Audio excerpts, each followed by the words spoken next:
अस्सलाम वालेकुम। मेरे पास ये था ब्लैक फैब्रिक जिसको मैंने 4 फ़ोल्ड करके रख लिया था और ये फ्रंट प्लीटेड कुर्ती मैं डिज़ाइन कर रही थी, तो उसके लिए फ़्रंट पार्ट हम फ़ोल्ड कर लेंगे और जो ये अम, चारों लेयर्स जहाँ से ये कपड़ा खुला हुआ है वहाँ से हम शर्ट की मेजरमेंट कर लेंगे, जो कि मैंने मेजर की थी। शर्ट की चौड़ाई निकाल लेंगे। मैंने 23 इंचेस के हिसाब से 24 इंच के हिसाब से मैंने इसको 12 इंच की चौड़ाई नाप ली थी। और अब मैं फ्रंट पार्ट जो स्क्वायर था वो मेजर कर रही थी, जो कि था 11 इंचेस। और यहाँ 11 इंचेस पर मैं मार्क लगा रही थी और ये शर्ट का एरिया पूरा आ गया।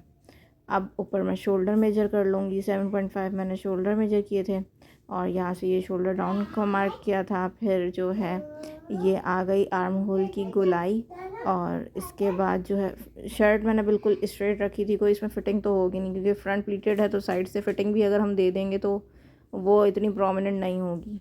तो ये चीज़ें, तो ये फ़्रॉक्स जो होती हैं कुर्तीज़, ये लूज़ ही अच्छी लगती हैं।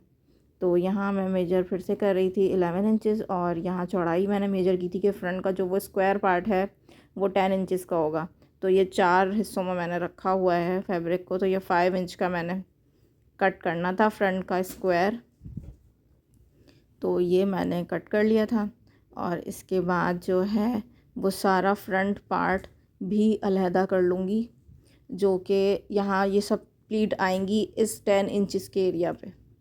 जो ये 10 इंचेस मैंने बाहर ही निकाल लिया है और इसको भी मैं स्ट्रेट कट कर लूँगी। जो साइड पैनल होंगे हमारे, आप चाहें तो कट ना भी करें, डायरेक्ट प्लीट लगा के स्क्वायर ऊपर वाला एडजस्ट कर सकते हैं, लेकिन मैंने नहीं करना था ऐसे। ये देखें, मैंने कोई साइड पे फिटिंग नहीं दी, ऐसे ये पैनल उतर जाएगा और जो वो ऊपर वाला पार्ट है वो सब प्लीट्स हो जाएंगी। वो फ्रंट का 10 इंचेस के एरिया में सब हम ये प्लीट्स डाल देंगे, तो ये 10 इंचेस का एरिया जो है ये कवर करेंगी।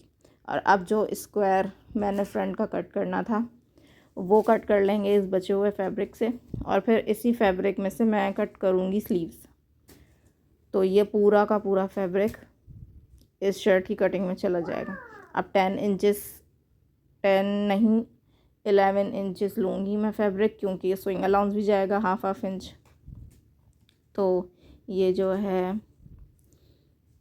10 इंचेस और 11 इंचेस लेंथ और 10 इंचेस विड्थ होगी इसकी, ये मेजर कर लेंगे। और उसके बाद ये स्क्वायर भी मैं कट कर लूँगी।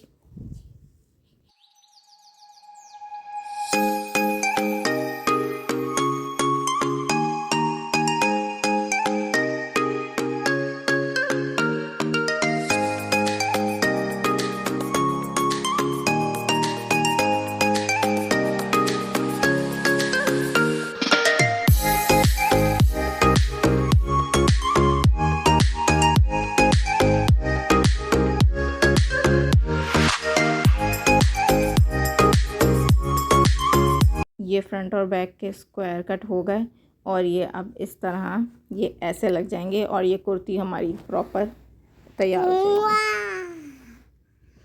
इसके बाद बारी आ जाती है स्लीव्स की, और स्लीव्स के लिए मुझे कम से कम क्वार्टर स्लीव्स तो चाहिए थी, फुल स्लीव तो इसमें बन नहीं सकती। अब क्वार्टर का भी मसला ये था कि फैब्रिक कुछ इस तरह का था और मैं सोच में पड़ गई थी कि मैं किस तरह स्लीव्स कट करूं जो क्वार्टर आ जाए। तो फिर मैंने ऐसे इसको जो छोटा पार्ट था इसके ऊपर रखा और ये जो था ये ऊपर आ गया। तो ये हमारा एक स्लीव में जॉइंट आ रहा था बीच में। जो सेंटर लेस मैंने लगाई है वो कोई डिज़ाइनिंग नहीं थी मेरी, ये जॉइंट आ रहा था।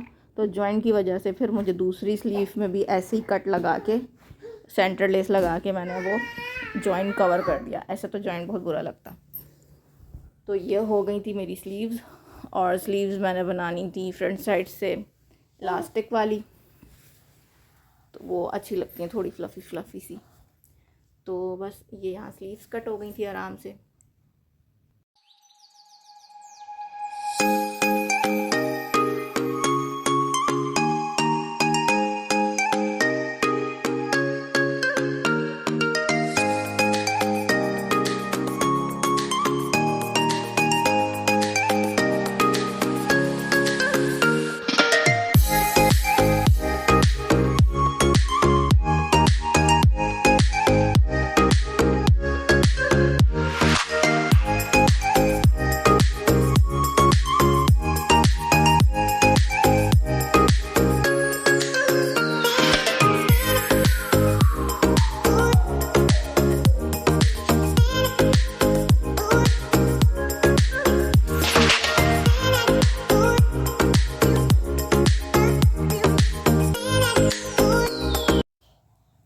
बारी आ जाती है इसकी स्टिचिंग की। फ्रंट पार्ट जो था स्क्वायर, वहीं से ही तो हमने गला बनाना है, तो गला कट किया और फ्रंट से मैंने कट कर लिया था। इसको पाइपिंग लगाई।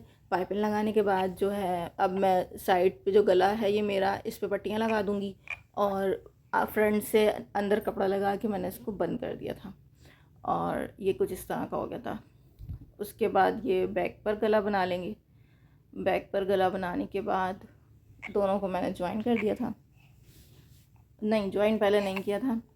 ये गला बनाने के बाद फिर जो फ्रंट की जो वो इतना सारा फैब्रिक था ना, उसको एक सिलाई लगा के सब प्लीट्स दी थी धागा खींच खींच के। और उसके बाद प्लीट्स तैयार होने के बाद जो है कुछ इस तरह की नज़र आ रही थी। और इसके ऊपर फिर मैंने ये फ्रंट जो स्क्वायर था, फ्रंट और बैक दोनों ये सी दिया था। तो सीने के बाद ये ऐसा लुक आ रहा था इसका। और अब साइड्स में वो जो साइड पैनल थे ना, वो सीधे सीधे जॉइन कर देंगे। ये जॉइन करने के बाद फिर जो है फ्रंट का स्क्वायर था, ये सारी लेस मैंने जो है इसके ऊपर ऊपर से लगाई थी। ऐसे ऊपर से ऐसे सिलाई कर दी थी और वो सारी लगा ली। उसके बाद जो है मैंने थोड़ी सी तिरछी करके टेढ़ी लेस ये भी सब ऊपर से लगाई थी। जो ये वी बने हुए हैं ये सारे ऊपर ऊपर से लगाए थे। उसके बाद फिर मैंने बटन हाथ से टाक दिए। ये स्लीव थी, यहाँ ये जॉइंट आ रहा था तो फिर मैंने सेंटर लेस लगाई और दूसरी वाली सीधी थी पूरी, तो उसको भी फिर कट करके मैंने लेस लगा ली थी। और नीचे घेर के अंदर मैंने फिर लेस लगाई। ये 1/2 इंच से थोड़ी बड़ी थी तो ये लेस लग गई इस पर। और ये फाइनल लुक इस फ्रॉक का कुछ यूँ था, जो कि सिलने के बाद बड़ा हसीन लग रहा था। और ये फैब्रिक मैं आपको बताती चलूँ, ये भी मैंने राबी सेंटर से लिया था और ये भी मुझे 500 तक का बासानी मिल गया था। तो 500 में, और ये 30 रुपये का लेस थी, तो बासानी हमारी कुर्ती स्टिच हो जाएगी। इसकी कॉस्ट मिला के मुझे इस कुर्ती की कॉस्ट पड़ गई थी 800। और आप लोगों को पता है इसके अंदर स्टिचिंग चार्जेस शामिल नहीं हैं। टेलर्स आजकल 1500 का सिंपल सूट स्टिच करके देते हैं, तो आप सोच लें कि इसकी वो कितनी कॉस्ट चार्ज करेंगे। आगे भी डिटेल वीडियो स्टिचिंग की पूरी ज़रूर शेयर करूँगी। अल्लाह हाफ़िज़।